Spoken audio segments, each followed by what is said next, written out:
Thank you, Lord. Thank you. Thank you, Lord. Thank you. நன்றிப்பா. கரம் பிடித்து நடத்துகிறீர், காலமெல்லாம் காக்கின்றீர். நன்றி நன்றி நன்றி நன்றி. எங்கள் அப்பா பிதாவே, அன்பான தேவா, அருமை இரட்சகரே, ஆவியானவரே.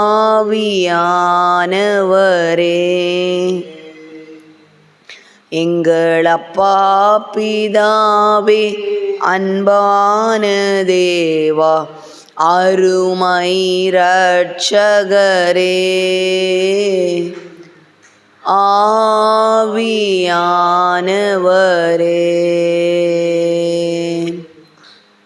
ஸ்தோத்திரம் ஆண்டவரே, ஸ்தோத்திரிக்கிறோம்.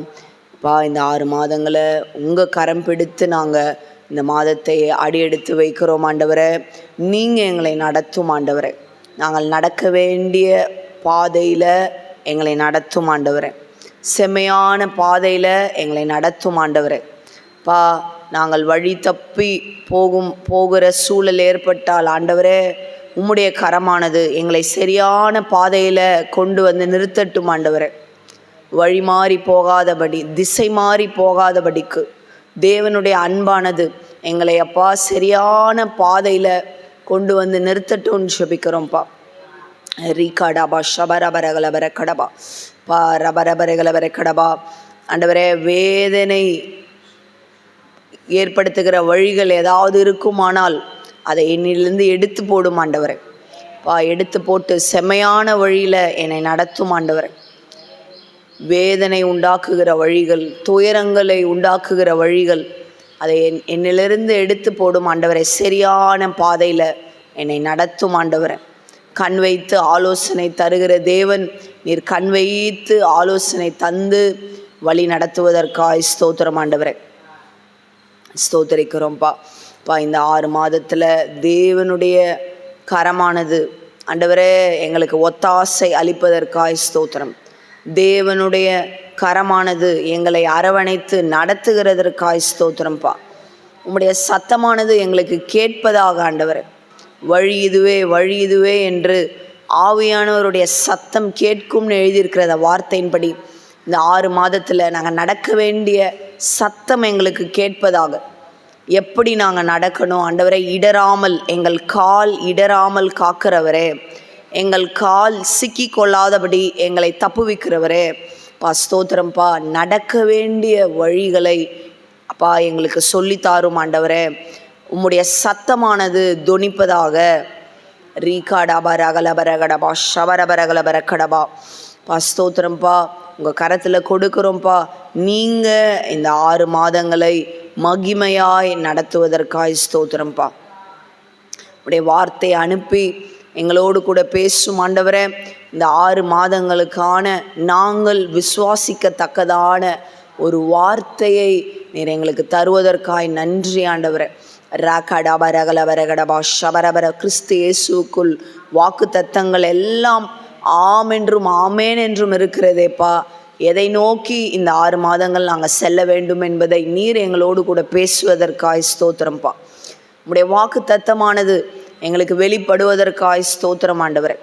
ராகடபர. பைபிளில் அநேக வார்த்தைகள் உண்டு. ஆனால் எங்களுக்காய் இந்த 6 மாதங்களுக்காய் எங்களுக்காய் பிரத்யேகமாய் நீர் என்ன செய்ய போகிறீர் என்பதை நீர் எங்களுக்கு சொல்லி வழி நடத்துகிறவர் ஆண்டவரே.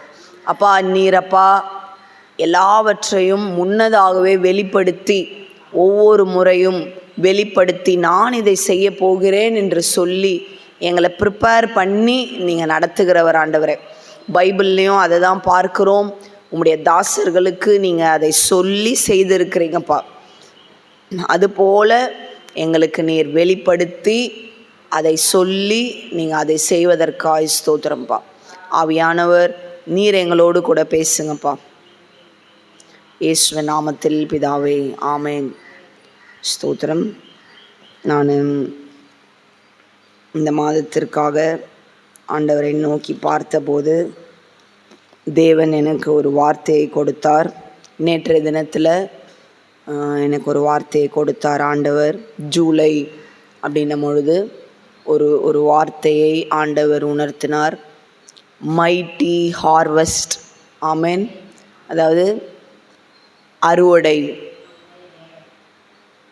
மிகவும் பெரிய அறுவடை என்ற வார்த்தையை ஆண்டவர் எனக்கு கொடுத்தாரு. அதை இந்த சபை மேலே, உங்கள் வாழ்க்கையில் நான் டிக்ளேர் பண்ணுறேன். பெரிய அறுவடை உண்டாவதாக இயேசுவின் நாமத்தினால.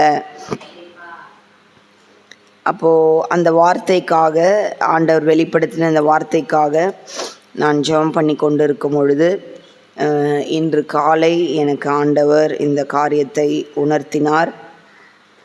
ஆதியாகமம் 26ஆம் அதிகாரம்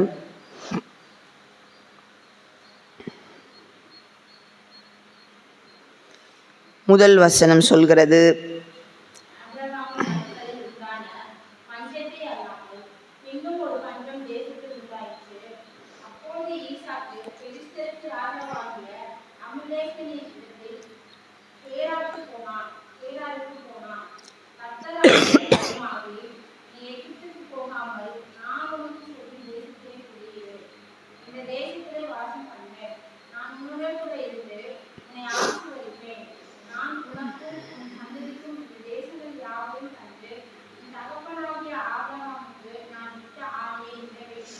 ஸோ 26ஆம் அதிகாரத்தில் ஆபிரகாமின் நாட்களில் உண்டான பஞ்சம் இல்லாமல் பின்னும் ஒரு பஞ்சம் உண்டாகிறது.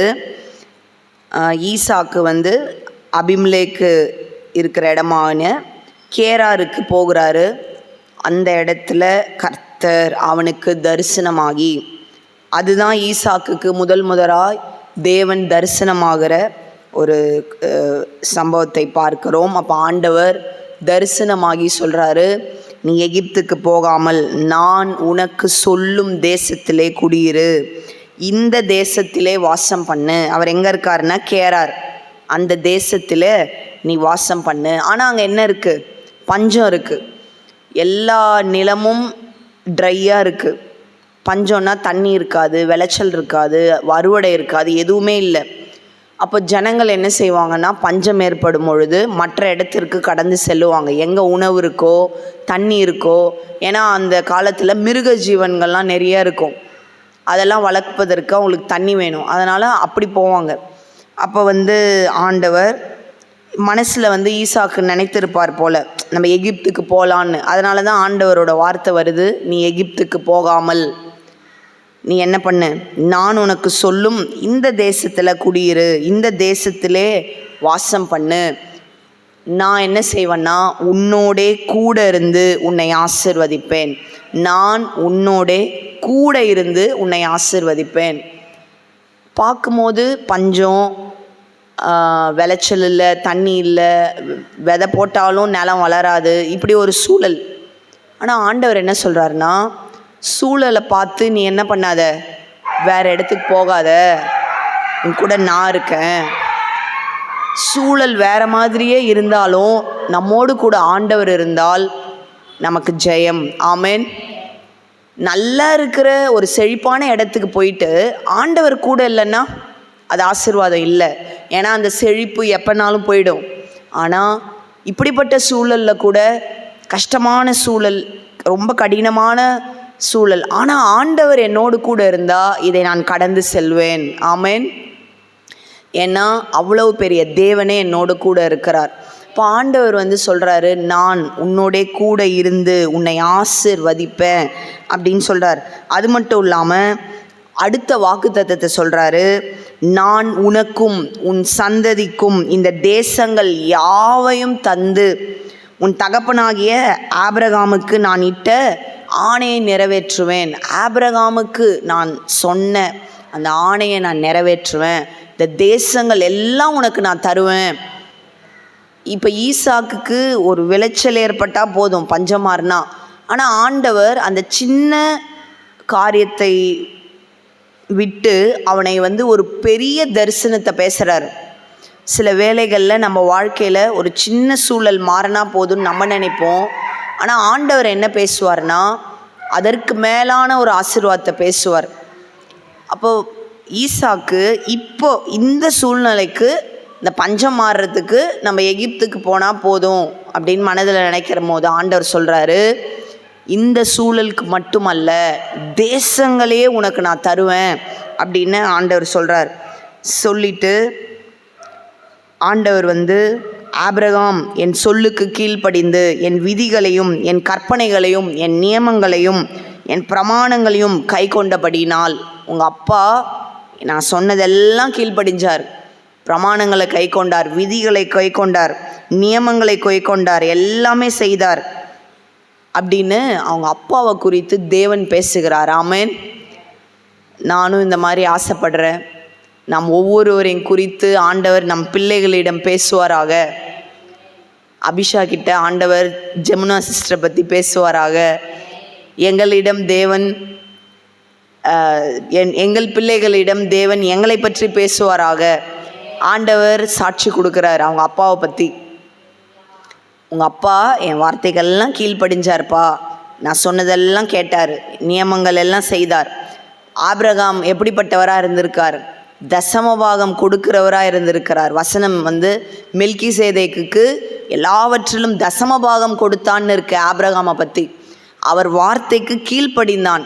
ஆண்டவர் நீ உத்தமனாக இருன்னு சொன்னபோது அவன் உத்தமனாக இருந்தான். காத்திருன்னு சொல்லும் போது காத்திருந்தான். ஈசாக்கை பலியிடுன்னு சொல்லும் போது அப்படியே அவன் செய்தான். ஸோ ஆண்டவர் சொன்ன எல்லா வார்த்தைகளையும் ஆபிரகாம் கீழ்ப்படிந்தான். அதனால் நான் உன் சந்ததியை வானத்தின் நட்சத்திரங்களைப் போல பெருக பண்ணி உன் சந்ததிக்கு இந்த தேசங்களை யாவையும் தருவேன். உன் சந்ததிக்குள் பூமியில் உள்ள சகல ஜாதிகளும் ஆசீர்வதிக்கப்படும் என்றார். ஸோ இப்போது ஆண்டவர் ஆபிரகாமோடு பேசினதை மறுபடியும் ஈசாக்கிடம் பேசுகிறார். ஆமென். ஆபிரகாமுக்கு சொன்ன வார்த்தை நட்சத்திரங்களை போல பெருக, அதே வார்த்தை பிள்ளைகளுக்கு பேசுகிறார். ஈசாக்குக்கு, உன் சன்னதியை நான் நட்சத்திரத்தை போல பெருக பண்ணுவேன். ஸோ இந்த பஞ்சத்தினால என்ன பண்ண மாட்டீங்க, நீங்கள் குறைஞ்சி போக மாட்டீங்க, நீங்கள் சாக மாட்டீங்க, உங்கள் சந்ததியை நான் பெருக பண்ணிக்கிட்டே இருப்பேன். எப்படி இருக்கும்னா நட்சத்திரங்களை போல இருக்கும். உன் சந்ததிக்கு இந்த தேசங்கள் யாவையும் தருவேன்னு ஆண்டவர் அநேக வாக்குத்தத்தங்களை சொல்கிறார். அடுத்த வசனம் சொல்கிறது, ஈசாக்கு கேராரிலே குடியிருந்தான். அல்லேலூயா. தேவன் தரிசனமாகி சொன்ன வார்த்தைக்கு ஈசாக்கு கீழ்ப்படிந்தான். ஆண்டவர் சொன்னார், நீ எகிப்துக்கு போகாத, இங்கேயே உன்னை ஆசீர்வதிப்பேன். ஆனால் இங்கே சூழல் எப்படி இல்லை, ஆசீர்வாதமாக இல்லை. ஆனால் ஆண்டவர் சொல்கிறாரு, சூழல் ஆசீர்வாதமாக இல்லைனாலும் நான் உன்னோடு கூட இருக்கேன், அதனால் நீ ஆசீர்வாதமாக தான் இருப்ப, நான் உன்னை ஆசீர்வதிப்பேன் அப்படின்னு சொல்லி ஆண்டவர் சொல்கிறாரு. அந்த வார்த்தையை கேட்டு ஈசாக்கு கேராரிலே குடியிருந்தான். 12ஆம் வசனம் சொல்கிறது, ஈசாக்கு அந்த தேசத்திலே, எந்த தேசத்திலே, ஆண்டவர் சொன்ன தேசத்திலே, கேராரிலே. இப்போ என்ன பண்ணுறான், விதைத்தான். பஞ்சம்தான், ஆனால் விதைக்கிறான் கடவுள் சொன்னதை கேட்டு. கர்த்தர் அவனை ஆசிர்வதித்ததினால். யார் அவனை ஆசிர்வதிப்பேன்னு சொன்னது? கர்த்தர். அவர் சொன்னதை இந்த வசனத்தில் நிறைவேற்றுகிறார். கர்த்தர் அவனை ஆசிர்வதித்ததினால் அந்த வருஷத்தில் 100 மடங்கு பலனடைந்தான். அல்லேலூயா. எந்த வருஷம்? விதைச்ச வருஷமே. எப்படி பலனடைந்தான்? 100 மடங்கு. அப்படின்னா என்ன அர்த்தம்னா, இப்போ ஒரு கம்பெனி ரன் பண்ணுறாங்க, ஒரு ஆஃபீஸ் ரன் பண்ணுறாங்கன்னா அவங்க சொல்லுவாங்க, இந்த வருஷம் 20% லாபம் வந்துச்சு, இந்த வருஷம் இத்தனை பர்சன்டேஜ். இங்கே பார்த்தீங்கன்னா 100%. ஒன்று கூட இப்போ என்ன இல்லை, லாஸ் ஆகலை, ஒன்று கூட என்ன ஆகலை, மிஸ் ஆகலை. 100% ப்ராஃபிட். ஆமென். ஸோ தேவன் சொன்ன வார்த்தைக்கு அவன் கீழ்ப்படிந்து அந்த தேசத்தில் அவன் விதைத்த பொழுது 100 மடங்கு ஆசீர்வாதம். ஒருவேளை அவனோடு கூட மற்றவர்களும் விதைத்து இருக்கலாம். இல்லை அவன் விதைத்த பொழுது எல்லாரும் அவனை பரியாசம் பண்ணியிருக்கலாம். இவ்வளோ பஞ்சமாக இருக்கே, நிலமே காஞ்சு போயிருக்கே, இப்போ போய் இவன் விதைக்கிறானே அப்படின்னு மற்றவர்கள் நினைத்து இருக்கலாம். ஆனால் மற்றவர்களுக்கும் ஈசாக்குக்கும் ஒரு வித்தியாசம் உண்டு. ஈசாக்கோடு கர்த்தர் இருக்கிறார், அவனை ஆசீர்வதிக்கிற தேவன் இருக்கிறார். ஸோ ஈசாக்க அவன் விதைத்த நிலம், இப்போ ஒரு விதை வளரணும்னா அதற்கு நிலம் வேணும், தண்ணி வேணும், சூரிய வெளிச்சம் வேணும், இது எல்லாமே வேணும். ஒரு கம்ஃபர்டபுளான என்விரான்மெண்ட் இருக்கும்போது தான் அந்த விதை வளரும். ஆனால் அதற்கெல்லாம் மேலே கடவுளுடைய ஆசீர்வாதம் அதை விளைய வைத்தது. ஆமென். ஒருவேளை என் வாழ்க்கையில் இந்த சூழல் சாதகமாக இல்லை அப்படின்னு நீங்கள் நினைத்தீங்கன்னா, அதற்கும் மேலே ஆண்டவருடைய வல்லமை இருக்கிறது. இப்படிப்பட்ட சூழலில் கூட கர்த்தரால் என்னை வளர வைக்க முடியும். இப்படிப்பட்ட நெருக்கத்தில் கூட, இப்படிப்பட்ட பஞ்ச காலத்தில் கூட கர்த்தரால் என்னை ஆசீர்வதித்து பெருக பண்ண முடியும். இவ்வளோ நான் ஃபைனான்ஷியல் டிஸ்ட்ரெஸில் இருக்கேன், இல்லை கலக்கத்தில் இருக்கிறேன், என் சூழல் இப்படி இருக்குது வீட்டில் அப்படின்னா, இதில் கூட கர்த்தருடைய வல்லமை உங்களை வளர வைக்க முடியும். ஏன்னா கர்த்தர் உங்களோடு கூட இருக்கிறார். ஆமென். அது மட்டும் இல்லாதபடி கர்த்தர் உங்களுக்கு வைத்த இடத்தில் நீங்கள் இருக்கும் பொழுது இது நடக்கும். ஆமென். கர்த்தர் நல்லவர். ஸோ ஈசாக்கு அந்த தேசத்தில் விதைத்தான். கர்த்தர் அவனை ஆசீர்வதித்ததினால், அப்போ கர்த்தர் ஆசீர்வாதமானது என்ன செய்யும்? 100 மடங்கு பலனை தரும். கர்த்தருடைய ஆசீர்வாதம் நம் வாழ்க்கையில் இருந்தால் நம்ம லாஸ் ஆக முடியாது, விருதாவாய் போக முடியாது. 100 மடங்கு பலனை அடைந்தான். 13ஆம் வசனம் சொல்கிறது, அவன் ஐஸ்வர்யவானாகி மகா பெரியவனானான். ஆமென். பஞ்ச காலத்தில், ஒரு செழிப்பான காலத்தில் ஐஸ்வர்யனாகிறதுன்றது ஒருவேளை ஈஸியாக இருக்கலாம். அப்போ கூட கர்த்தருடைய அனுகூலம் வேணும். ஆனால் இது என்ன காலம்? பஞ்ச காலம். இது எல்லா இடத்துலையும் ட்ரையாக இருக்குது. ஆனால் ஈசாக்கு மட்டும் என்ன ஆகிறாரு?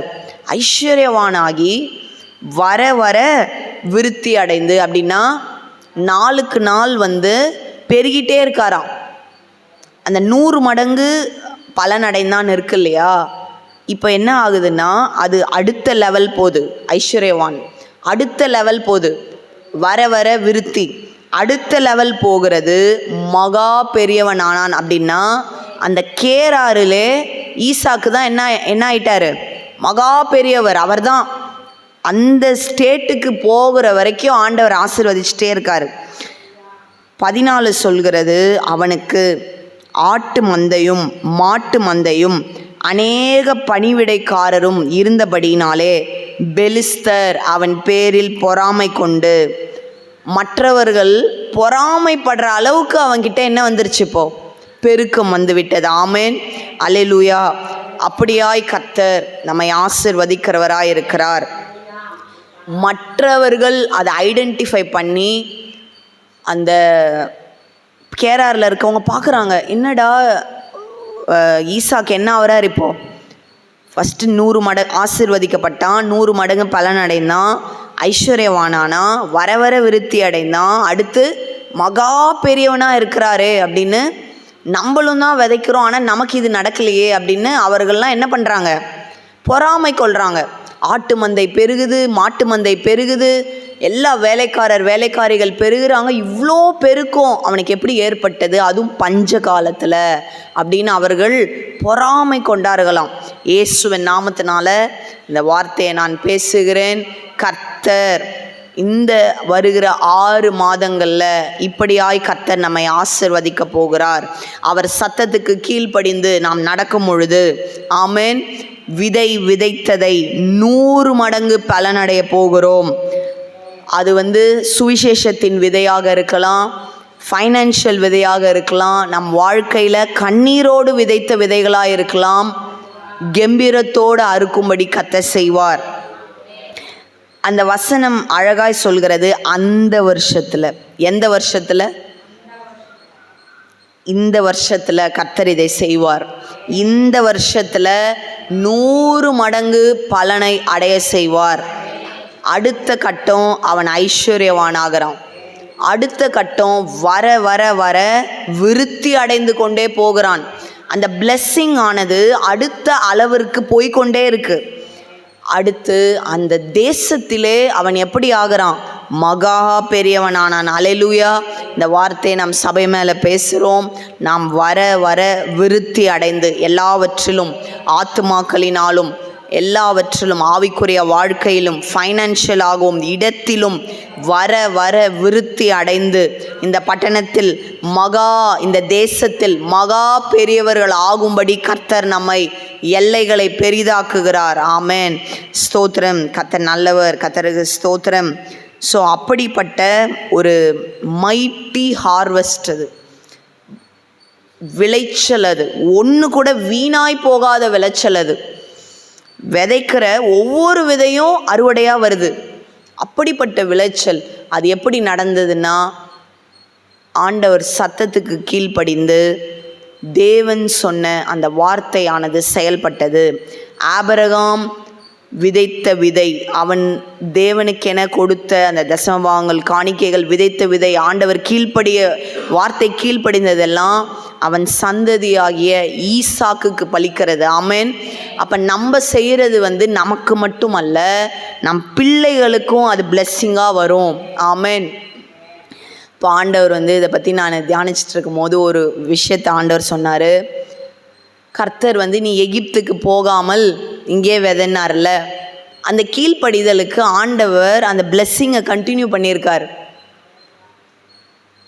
அவனுடைய சந்ததியாகிய யோசேப்புக்கு எகிப்தின் எல்லா விளைச்சலும் வந்திருக்கு. அல்லேலூயா. எகிப்துக்கு போகாமல்னு சொன்னார்ல, அதுக்கு அவன் கீழ்ப்படிந்தான், ஈசாக்கு. ஆனால் அந்த பிளெஸ்ஸிங்கையும் ஆண்டவர் விடலை. அவன் சந்ததியாகிய யோசேப்பு அங்கே எகிப்தில் இருக்கும் பொழுது யோசேப்பை தேடி எல்லா விதைகளும் வருகிறது, எல்லா தானியங்களும் வருகிறது. அந்த தானிய களஞ்சியங்களுக்கு அவன் அதிகாரியானான். அல்லேலூயா. அப்போ அந்த ஈசாக்கு சொன்ன அந்த வார்த்தை, ஒருவேளை ஈசாக்கு எகிப்துக்கு போகாமல் மிஸ் பண்ணிட்டானோ? இல்லை இல்லை இல்லை. அந்த எகிப்தையும் கர்த்தர் என்ன பண்ணிட்டாரு? ஈசாக்குடைய சந்ததியாகிய யோசேப்புக்கு அவனை தேடி தானியங்கள் வருகிறது, களஞ்சியங்கள் அவனை தேடி வருகிறது. அது எல்லாத்துக்கும் ஆண்டவர் யோசேப்பை அதிகாரியாக்குகிறார். அந்த தானியத்தின் மூலமாய் யாக்கோபு, அந்த மற்ற பிள்ளைகள் எல்லாரும் போஷிக்கப்படும்படிக்கு எகிப்திலையும் ஆண்டவர் ஆசிர்வதிக்கிறார். ஏசாயால ஒரு வார்த்தை இருக்கிறது, எகிப்தின் சம்பாத்தியமும் எத்தியோப்பியாவின் வர்த்தக லாபமும் உன்னிடத்திற்கு தாண்டி வரும் அப்படின்னு ஒரு வசனம் இருக்கும். 45.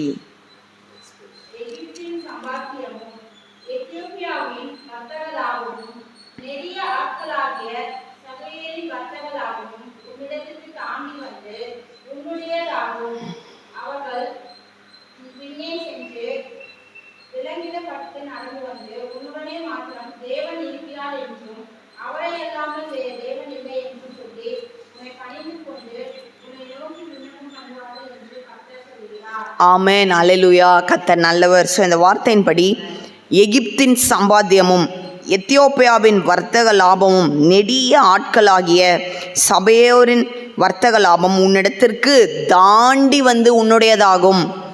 யோசேப்புக்கு அது எப்படி வருது? அங்கே சீனில் யோசேப்பே கிடையாது. ஃபஸ்ட்டு திடீர்னு யோசேப்பை கர்த்தர் அந்த பொசிஷனுக்கு கொண்டு வராரு. அதெல்லாம் யோசேப்பிடமாய் வருகிறது. அவர்கள் உன் பின்னே சென்று விலங்கிடப்பட்டு நடந்து உன்னுடனே மாத்திரம் தேவன் இருக்கிறார் என்று இந்த வார்த்தை எல்லா இடத்துலையும் சொல்லப்படுது. ஆபிரகாமை பார்த்து சொல்கிறாங்க உங்களிடத்தில் தேவன் இருக்கிறாருன்னு. ஈசாக்கை பார்த்து சொல்கிறாங்க உங்களிடத்துல தேவன் இருக்கிறாருன்னு பொறாமை கொள்கிறாங்க. யோசேப்பை பார்த்தோம் அந்த ராஜா சொல்கிறாரு உன்னிடத்தில் தேவ ஆவி இருக்கிறது என்று. ஆமென். அப்போ தேவன் உன்னுடனே மாத்திரம் தேவன் இருக்கிறார் என்றும் அவரை அல்லாமல் வேறே தேவன் இல்லை என்று சொல்லி உன்னை பணிந்து கொண்டு உன்னை நோக்கி விண்ணப்பம் பண்ணுவார்கள். இப்போ தானியம் வேணும்னா எல்லாரும் என்ன செய்யணும்? யோசேப்பிடம் யோசேப்பை பணிந்து கொள்ளணும். ஆமேன். ஸோ இந்த வார்த்தையை கர்த்தர் நிறைவேற்றுவாராக. கேராரின் ஈசாக்கு விதைத்த விதைகள் 100 மடங்கு பெருகி ஆசீர்வாதமாய் அவன் இருந்தான். எகிப்தின் வர்த்தக லாபமும் எகிப்தின் சம்பாதியங்கள் எல்லாம் யோசேப்பினிடமாய் வந்தது. இதுக்கெல்லாம் ஒன்று தான், அவர்களோடு கூட கர்த்தர் இருந்தார். ஆமேன். அவர்களோடு கூட கர்த்தர் இருந்ததினால், அவருடைய சத்தத்துக்கு அவர்கள் கீழ்ப்படிந்ததினால் தேவன் அவர்களை ஆசீர்வதித்தார். ஆமேன். ஸோ ஆதியாகமம் இப்போ வாசித்த இந்த வார்த்தையின்படி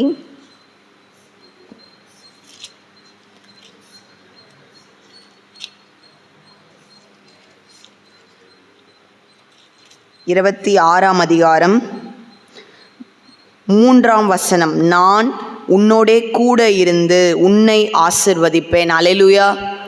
இந்த வார்த்தையை கர்த்தர் வாக்குத்தத்தமாய் நமக்கு தருகிறார். ஸோ ஆண்டவர் கூட இருந்தால் ஆசீர்வாதம்.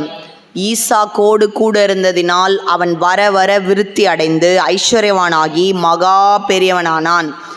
யோசேப்போடு கூட ஆண்டவர் இருந்ததினால் எகிப்திற்கே அவன் அதிபதியாய் மாறினான். அவனிடமாய் எல்லா தானியங்களும் கடந்து வந்தது. ஆமேன். கர்த்தர் நல்லவர். கர்த்தருக்கு நாம் எழுந்து நிற்கலாம். இந்த வார்த்தைக்காய் நாம் ஆண்டவருக்கு நன்றி செலுத்தலாம். இந்த ஆதியாகமம் 26ஆம் அதிகாரம் 3ஆம் வசனத்தை நாங்கள் விசுவாசிக்கிறோம். ஆண்டவரே, இந்த 6 மாதங்கள் எங்களை இந்த வார்த்தையின்படி நீங்கள் நடத்த போகிறீங்க. ஆண்டவரே, நான் உன்னோடே கூட இருந்து உன்னை ஆசீர்வதிப்பேன். ஆண்டவரே அப்பா, வருகிற இந்த 6 மாதங்கள் எங்களோடு கூட இருந்து நீங்கள் ஆசீர்வதிப்பதற்காய் நன்றி ஆண்டவரே. நன்றிப்பா ஆண்டவரே. ஈசாக்கோட கூட இருந்து அவன் விதைகளை விதைத்ததை 100 மடங்கு ஆசீர்வதித்தீங்கப்பா. ஐஸ்வர்யனாகி வர வர விருத்தி அடைந்து மகா பெரியவனாக்கி நீங்கள் நன்றி.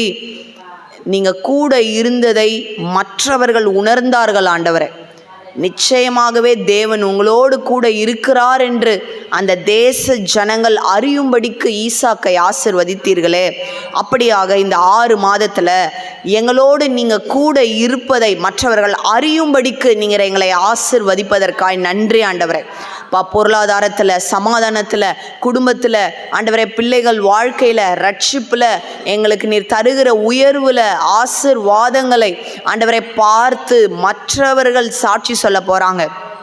நிச்சயமாகவே கர்த்தர் இவர்களோடு கூட இருக்கிறார் என்று இந்த சபையை பார்த்து, இந்த சபையில் நீர் செய்கிற ஆசீர்வாதத்தை நீர் ஆண்டவரே மேனிஃபெஸ்டேஷனை பார்த்து, வளர்ச்சியை பார்த்து, ஆத்துமாக்களின் பெருக்கத்தை பார்த்து நிச்சயமாகவே கர்த்தர் இந்த சபையில் இருக்கிறார் என்பதை மற்றவர்கள் சொல்லும்படிக்கு நீங்கள் செய்வதற்காய் ஸ்தோத்திரம்ப்பா.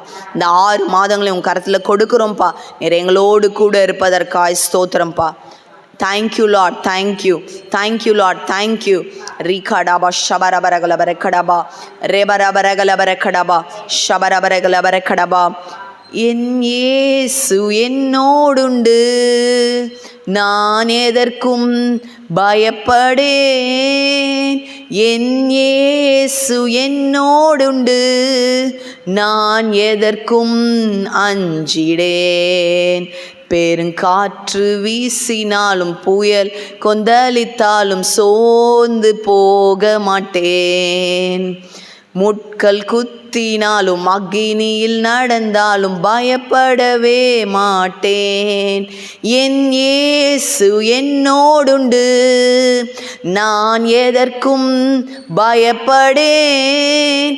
என் இயேசு இயேசு என்னோடுண்டு, நான் எதற்கும் அஞ்சிடேன். ஆண்டவரே, நீர் எங்களோடு கூட இருக்கிறீங்கப்பா, நாங்கள் எதற்கும் பயப்பட மாட்டோம். நீங்கள் எங்களோடு கூட இருக்கிறீங்க, நாங்கள் எதற்கும் அஞ்ச மாட்டோம்ப்பா.